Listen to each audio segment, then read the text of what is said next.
it. Oh my gosh, you did such a good job. I love your artwork. I am guilty of it. I used to do that all the time. I mean, yes, they did do such a great job, but that's not the most meaningful thing you could say, and that doesn't expand on their learning. But what else do you say? So after working in the childcare setting for a while, I've learned a few tricks on how to give compliments and the power behind what you say. Today, I'm going to give you 5 techniques to make your comments about kids' artwork impactful compared to. Oh my gosh, you did such a good job. It looks so good.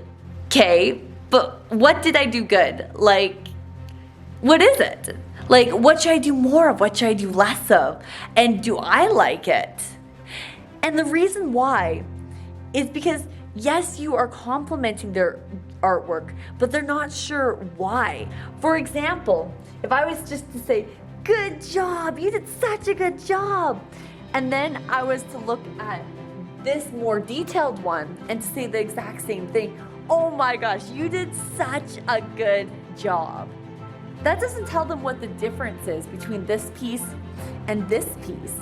And they don't really appreciate your comment as much. Because the answer is always the same, no matter how much or how little effort they put into it. There's nothing to strive for. Try this instead.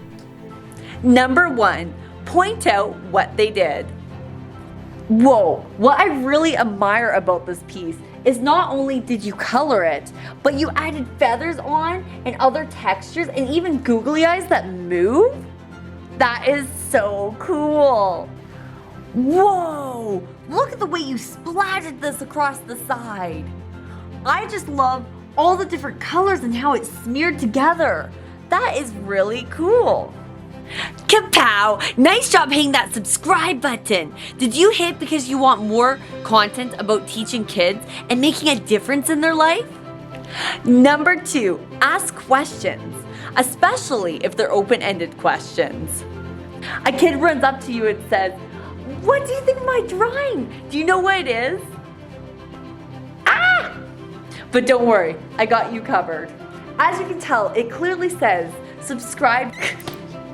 I'm just kidding. I actually have no clue what this is. But what I can do instead is I can ask them questions about it. I can be like, whoa, look at this blue line. How did you make that? Or ask them, why did you choose these colors? Or how did you put this together? Or can you tell me more about it? And it just opens the floor and switches it, and then they can figure out, by asking them questions, then they can figure out what they like, what they don't like, what they want to do more of, what they want to do less of. For example, over here, you will notice that they tried to blend colors on Blue's face. I don't know if, or Chili's face, but I don't know if you can see that right here. And you'll probably notice, like, oh, like, you could tell, like, they probably aren't really, they're not really happy with that. I'm just making up a kid here. But you could just tell, like, maybe they're not happy with that. And they realize, actually, I like it when I just use one color rather than lots of colors. Because then it looks weird, or it looks funny. Or they might be like, no way! Do you see how I mixed pink and blue here? That just made purple! And then they want to mix more colors. And they immediately, I love to play on their curiosity. Like watching them, now they'll just want to mix more colors and be like, what will yellow and red make together? Will it make purple? Will it make green? What color will it make? And if you're in the audience, you probably already know the answer. I really like how you decided to go with the pattern, how you went green, blue, green, blue, green, blue. What made you choose that pattern or those colors? And do you see how I complimented what they did, pointed out something I liked or something I thought was cool? I didn't say whether it was good or bad, but I did say what they did, which is so important because then they know exactly what they did. Instead of saying, good job, you're saying what they did. And on top of that, I followed with an open-ended question. What made you choose those colors? So it's not a yes answer or a no answer. It's a they can expand on. Well, I chose green because I really like the color of grass. And then from there, it expands on the conversation. And they can keep talking about it, you can ask further questions, or you can move on to something else. But it's a nice open-ended question to try and understand why did they draw this way. An open-ended question is something where it requires an answer more than yes and no. Yes, no. And it actually requires the kids to go into detail about, well, I drew this because I really like planes and they can fly super high, and I went on a plane once and we flew to Hawaii. Do you know how much information you just got there? So much information about the kids. You just got some information about what they're interested in, and you can like scaffold the learning or get books about planes or Hawaii or whatever they're interested in, or get into a deeper conversation. And it creates this whole, like it explodes a whole new realm of what possibilities there are and teaching moments which you can use. And that's why I love open-ended questions so much. Whoa, what gave you the great idea of adding feathers on here? It's so soft. Really? It's fluffy like your dog? What kind of dog do you have? Wait, hold on. Did you use a handprint here? That is so cool. What made you come up with that idea? Once again, another open-ended question. Hold on, but you can do better than this. Even better. I know what you're thinking. What? Okay, we just improved from this to this, and now this? What is this next thing? I need to know. Number 3, expand on the learning possibilities. Okay, I had to show you this really cool piece my student made.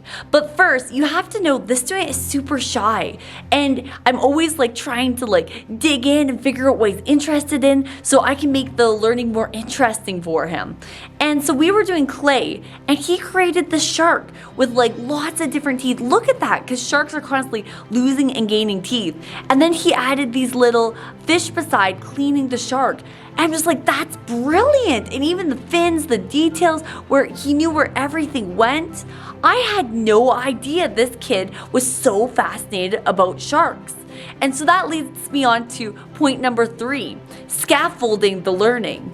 So basically what you can do is when you figure out what kids are interested in, you can take that information and basically compile, like expand on the learning, and that's called scaffolding, where for example you make more lesson plans using that topic. For example, I could find books about sharks now to expand on his learning, or I could bring in games, or I could find toys so he can role play what sharks do and learn more about the cycle of sharks, or we could watch videos together, or go on scavenger hunts. Like the amount of learning possibilities are endless here. And so this shark just opened up my eyes to what is possible and to make lessons more interesting for them. Number 4, display their artwork. By putting kids' artwork up on the wall, they feel so proud of themselves. Like, look what they did. You are so impressed by what they did that you put up on the wall for everyone to see. What an honor. You are showing that they are valued and appreciated. Number 5, show you're interested. The fact that you are watching this video shows me that you are already taking interest in their work. Like, look at you go. I have absolutely no clue what this is. Is it a monster? Is it a dancing unicorn? What is it? Once again, I'll be like, whoa, I love how you outlined this. And how did you do that? Wait, you put against the window and traced it? What a clever idea. And what did you see when you put against the window? You saw the outline and then you just, can you show me how to do that? And by taking interest in what they're doing, they want to do more of it, and they feel so proud of themselves. They're just like, oh my gosh, like They think this is so cool. They're taking interest in. They really liked how I copied it or used the window. Oh my gosh, I want to do more. And do you see how it just opened up a whole nother level of learning and entertainment versus being like, it looks great, good job. I just missed a learning opportunity. Thanks for watching, and double thanks if you're subscribed.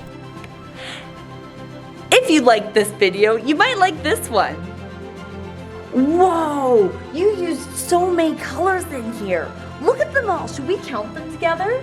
You have pink, purple, blue, green, and look, it looks like you colored this all red and this one all blue. Why is that?